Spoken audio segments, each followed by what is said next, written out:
Olen Asko Järvinen, olen infektiosairauksien ylilääkäri ja minulla on tärkeää asiaa meille kaikille uudesta koronaviruksesta. Waxaan ahay dhakhtarka magaciisa la yiraahdo Asko Järvinen. Waxaan ahay dhakhtar sare oo ka tirsan qaybta caabuqa ama infectionka isbitaalka. Waxaan maanta idin hayaa arrin muhiim oo ku saabsan viruska corona. Anigana waxaan ahay Cabdirasaaq Sugule Maxamed, turjubaan luqadda Soomaaliga ah oo ka socda shirkadda Atulkos. Nyt ihmisiä sairastuu uuteen koronavirukseen. Sen ensimmäiset tapaukset todettiin viime vuoden lopulla Kiinassa. Waxaa hadda caalamka ka socda xanuunkan cusub ee loo yaqaano coronavirus, kaasoo kasoo bilowday dalka Shiinaha sanadkii hore dhammaadkiisii. Koska kyseessä on uusi tauti, voivat kaikki sairastua siihen. Kenelläkään meistä ei ole vastustuskykyä. Waxaa laga hadlayaa waa xanuun cusub. Qof walba oo naga mid ah wuu xanuunsan karaa. Dhammaanteenna ma lihin awooddii difaaca jirka ee aan iskaga celin lahayn. Tautiin ei ole tiettyä lääkettä eikä myöskään rokotusta. Xanuunkani ma lahan wax daawo ah u gaara, sidoo kalena weli looma soo saarin wax tallaala oo looga hortegi karo. Tauti tarttuu ihmisestä toiseen pisaratartuntana, esimerkiksi yskittäessä tai aivastaessa. Se voi myös tarttua, kun ihmiset ovat lähellä toisiaan, halaavat tai kättelevät toisiaan. Xanuunkani wuxuu ku faafaa dhinaca qufaca ama hargabka oo markii qofka uu qufaco ama hargab uu ka yimaado waxa afkiisa ka soo baxaya dhibcaha ah. Sidoo kale waxaa dhici karta uu xanuunkan ku faafaa markii labada qof ay isu dhow yihiin ama ay hab isa siiyaan ama ay gacanta iska salaamaan. Tauti alkaa yleensä 5-7 päivän aikana tai 2 viikon sisällä siitä, kun on saanut tartunnan. Xanuunka waxa uu bilaabanayaa 5 ilaa 7 cisho gudahood ama 2 usbuuc gudahood laga soo bilaabo daqiiqadii qofka uu u gudbay xanuunku. Koronavirustartunnan oireita ovat kuume, kurkkukipu, lihaskipu, päänsärky, nuha, hengenahdistus, vatsakipu ja ripuli harvinaisena ja maku- ja hajuaistin menetys. Oireita voi olla näitä kaikkia tai vain osa niistä. Osalla oireita ei ole lainkaan, osalla oireet voivat olla lieviä, osalla vakavia. Samanlaisia oireita on myös flunssassa ja influenssassa. Astaamaha lagu garto xanuunkan viruska koronaha waxa ay kala yihiin qandho ama xumad, dhuunta ama cunaha oo qofka xanuuna, murqa xanuun, madax xanuun, hargab, calool xanuun iyo shuban, neefta oo qofka qabata iyo urka iyo dhadhanka oo qofka ka taga. Astaamahaasi dhammaantood qofku waa u yeelan karaa ama qaar ka mid ah ayuu isku arki karaa. Sidoo kale waxaa dhici karta qofku inaanu wax astaana isku arag. Astaamaha qaarkood waa kuwa aad u khafiifa oo xanuunkoodu uusan badnayn, qaarna xanuunkoodu aad buu u kulul yahay ama u adag yahay. Sidoo kale isla astaamahaasi waa kuwa ku dhaca qofka marka uu hargabka ama influenssadu ay ku dhacdo. Taudin vakavuus vaihtelee. Osa ei huomaa saaneensa tartuntaa ollenkaan. Heillä tauti on oireeton. Osalla tauti paranee itsekseen eikä ole tarvetta käydä lääkärissä. Osa tarvitsee sairaalahoitoa ja osa joutuu tehohoitoon. Osa potilaista myös menehtyy koronaviruksen aiheuttamaan tautiin. Xaaladda khatarta ee xanuunkan waa mid isbedbedelaysa. Dadka qaar ma ay dareemaan in xanuunkii uu ku dhacay. Qaarkoodna waxaa weeye wax astaan amaba lahanba. Dadka qaar waxa ay ku bogsadaan gurigooda iyagoo ku nasanaya umana baahdana in ay dhakhtar yimaadaan. Qaar dadka ka mid ahna waxay u baahan yihiin daryeel dhakhtar. Qaarkood waxaa dhici karta inay u baahdaan daryeelka xaaladda degdega ah.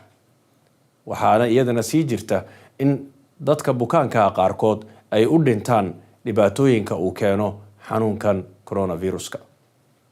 Erityisesti vanhemmilla ihmisillä, yli 70-vuotiailla, tauti voi olla vakava. Tällöin voi tulla vaikeaa hengenahdistusta. Tauti voi olla vakava myös, jos on jokin muu sairaus, kuten astma, keuhkosairaus tai sydänsairaus. Näitä ryhmiä kutsutaan riskiryhmiksi. Tauti voi olla vaikea myös nuorilla ja perusterveillä, vaikka se heillä useimmiten on lievä. xanuunka waxa uu aada ugu daran yahay dadka waaweyn oo da-doodu ay ka weyn tahay 70 sano. waxaa dhici karta in uu si aada xanuunku u qabto haddii qofku uu qabo xanuuno kale sida tusaale ahaan xanuunka neefta oo kale, xanuunada sanbabada ku dhaca iyo xanuunka wadnaha. dadka noocaas ah waxaa loogu yeeraa dadka u nugul halista cudurka. waxaa kaloo dhici karta in xanuunku uu khatar ku noqdo dadka dhalinyarada ah iyo dadka caafimaadkoodu uu caadiga yahay intaba. On tärkeää, että estämme taudin leviämistä, koska osa koronavirustartunnan saaneista tarvitsee sairaalahoitoa. Suomessa ja monissa muissa maissa yritetään hidastaa taudin leviämistä ihmisestä toiseen. Tällöin hoitopaikat sairaaloissa riittävät. Rajoituksilla pyritään myös siihen, että riskiryhmiin kuuluvat eivät saisi tartuntaa lainkaan. waxaa isweydiin mudan sidee ayaanu uga hortegi karnaa xanuunkan. sababtoo ah dadka uu ku dhaco xanuunkan viruska koronaha qaarkood waxay u baahan yihiin in ay daryeel isbitaal helaan. sababtaas awgeed ayaa dalkan Finland iyo wadamo kaleba waxay isku dayayaan sidii loo yarayn lahaa faafitaanka xanuunkan uu dadka ku dhex faafayo. sidaas ayaanu markaa isbitaalka ama isbitaalada uga dhigi karnaa kuwa ku filan daryeelka dadka. xadayntaas la sameynayo waxaa sidoo kale lagu ilaalinayaa dadka u nugul halista cudurka si aanu marnaba ugu gudbin xanuunkaasi. Suomessa on päätetty monenlaisista rajoituksista, joilla taudin etenemistä ja tartuntoja pyritään estämään. Tämän vuoksi muun muassa suurin osa koululaisista on etäopetuksessa, monet työntekijät työskentelevät kotona, joukkotapaamisia ei saa järjestää, matkustamista on rajoitettu ja sairaaloissa ei saa vierailla. dalkan Finland waxaa la go'aamiyey oo dowladdu ay soo saartay go'aamo fara badan oo wax lagu xadaynayo. arrintaa darteed ayaa iskuuladii loo xiray, waxbarashadiina waxaa laga dhigay tan ah in qofku isagoo gurigiisa jooga uu dhinaca internetka wax ka barto. dad badan oo shaqaale ah waxaa loo diray guriga oo shaqadii ay ka dhex wadaan. waxaa la joojiyey kulamada dadka faraha badan ay isugu imanayaan. sidoo kale safarkii ayaa la xadeeyey. waxaa kaloo go'aan laga gaaray sidoo kale in aan isbitaalka la imaan karin oo booqasho aan lagu imaan karin. Tartuntoja estetään myös määräämällä tartunnan saanut eristykseen. Sellainen, joka on altistunut tartunnalle, eli on voinut saada tartunnan, määrätään kotikaranteeniin. sidoo kale tallaabooyinka xanuunkan looga hortagaya waxaa ka mid ah in qofkii xanuunku uu ku dhacay la amro in uu go'doon ku noqdo gurigiisa uusan ka soo bixin. qofka la kulmay qofka xanuunka qaba ee u dayacan ama u dagmay xanuunkaasi laakiin weli calaamadihii ayan lagu arag, isagana waxaa la amray in uu karantiil u galo. Kun koronavirustartunta todetaan, ei välttämättä tarvita sairaalahoitoa, mutta tartunnan saanut määrätään eristykseen. Tämä tarkoittaa, että ei saa poistua kotoa mihinkään. Hän ei saa käydä kaupassa, ei kulkea bussissa eikä käydä töissä. waxaan hadda ka hadlaynaa go'doominta. marka qofka la xaqiijiyo in uu ku dhacay viruska koronaha laakiin uusan u baahnayn daryeel caafimaad ama daryeel isbitaal, waxaa lagu amrayaa in uu galo go'doon. taa waxaa loola jeedaa in uusan guriga meelna ka aadi karin. dukaanka ma aadi karo, bas ma raaci karo, shaqana ma aadi karo. Hän saa tavata ainoastaan niitä henkilöitä, joiden kanssa hän asuu. Kotiin ei saa tulla vieraita. Eristystä jatketaan niin kauan, että oireet loppuvat ja tämän jälkeen vielä 1 päivän ajan. Eristys jatkuu vähintään 7 päivää. sidoo kale qofkaasi waxa uu la kulmi karaa oo keliya dadka isaga guriga kula nool. guriga ma imaan karaan wax marti ah. go'doonkaasna waxa uu soconayaa tan iyo inta astaamaha xanuunku ay dhammaanayaan iyo weliba kadib ugu yaraan 7 cisho. Tartunnan kanssa samassa kodissa asuvat ovat altistuneita tartunnalle. He voivat siis sairastua ja heidät asetetaan kotikaranteeniin. Heidän tulee toimia kuten tartunnan saanut. dadka guriga kula nool qofka laga helay viruska koronaha waxa ay yihiin dad u dayacan xanuunkaasi. macnaheedu waxa weeye mar kasta ayuu ku dhici karaa. sababtaa awgeed ayaa iyagana waxaa loo gelinayaa karantiil. Kaikki sellaiset henkilöt, jotka ovat olleet koronavirustartunnan saaneen kanssa läheisissä tekemisissä, ovat altistuneita tartunnalle. Heillä on siis mahdollisuus saada koronavirustartunta. dhammaan dadka ay is arkeen ama ay wax isweydaarsadeen qofka laga helay xanuunka viruska koronaha waxaa weeye waa dad u dagan ama u dayacan in xanuunkaasi uu ku dhaco, waxaana suurtagala markaasi in viruskaasi uu u gudbo. Sen jälkeen kun tartunta todetaan, tartunnan saaneelta kysytään, kenen kanssa hän on ollut tekemisissä kotona, töissä ja vapaa-ajalla.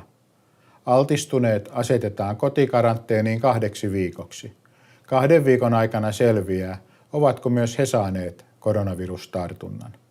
marka qofka viruska koronaha laga helay kadib waxaa la weydiinayaa dadkii uu la kulmay ama ay wax dhex mareen guriga dhexdiisa, goobta shaqada iyo goobaha lagu qaato waqtiga firaaqada ah.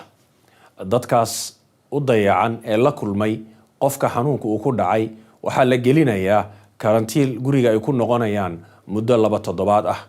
2 toddobaad gudahood ayaa waxaa ku kala cadaanaysa in ay iyagu xanuunkii uu ku dhacay iyo in kale oo virusku uu u gudbay iyo in kale. Kotikaranteenissa olija ei myöskään saa poistua kotoa. Hän ei saa käydä kaupassa, kulkea bussissa tai käydä töissä. Ihmiset, jotka asuvat samassa kodissa altistuneen kanssa, eivät ole karanteenissa ja he voivat käydä kaupassa ja hoitaa kodin asiat.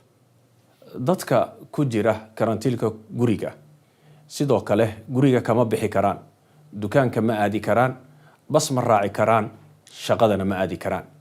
laakiin haddii adigu aad guriga kula nooshahay qof la soo kulmay qof uu ku dhacay xanuunka viruska koronaha oo isaga karantiil la geliyey, dadkan kale ee guriga ku nool macnaheedu iyagu karantiilkaasi kuma jiraan, dukaanka way aadi karaan. On tärkeää, että me kaikki toimimme oikein, jotta voimme estää koronavirustartuntoja. waa arrin muhiima in dhammaanteen aanu u hoggaansanno talooyinka iyo howlaha naloo soo gudbinayo si aan uga hortagno xanuunkan viruska ah ee safmarka ah. Pysy kotona oman perheen parissa mahdollisimman paljon. Älä kutsu vieraita, älä vieraile muiden luona. Noudata viranomaisten määräämiä rajoituksia. Jos liikut kodin ulkopuolella tai tapaat ihmisiä, pysyttele 1,5–2 metrin päässä muista ihmisistä. waa in aad guriga joogto oo aad reerkaaga ku dhex jirto sida ugu badan ee waqtigaaga. yaysan ku imaanin dad martiya oo ha u yeeran cidna, adigana cid ha u martiyin. sidoo kale waa inaad u hoggaansanto awaamirta iyo xadaynta ay bixinayaan howlwadeenada dowladda. haddii aad guriga bannaankiisa ku soo socsoconayso ama aad dad la kulmayso, waa in aad isu jirsataan ugu yaraan 1 mitir iyo bar ilaa 2 mitir oo qofba qofka kale uu ka fog yahay. Jos aivastat tai yskit, käytä nenäliinaa tai yski ja aivasta hihaan. Pese käsiä usein ja hyvin. marka aad hindhisayso ama aad qufacayso waxaad isticmaashaa waraaqda sanka ama gacantaada ayaad afka sidaa ugu qarinaysaa. in badan gacmaha dhaq, si wanaagsanna isaga dhaq. Jos sinulla on todettu koronavirustartunta tai olet altistunut tartunnalle tai epäilet sitä, älä poistu kotoa. Jos tarvitset lääkärin hoitoa koronavirustartunnan vuoksi, soita ensin terveysasemalle tai päivystykseen.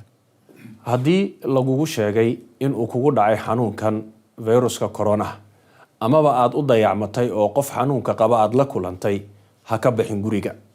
haddii aad isleedahay waxaad u baahan tahay daryeel dhakhtar oo ku saabsan xanuunkan viruska koronaha awgiis, waxaad marka ugu horreysa wacdaa xaruntaada caafimaadka ama xarunta heeganka. Toimimalla oikein näiden ohjeiden mukaan voimme pelastaa ihmishenkiä ja suojaamme erityisesti läheisiämme.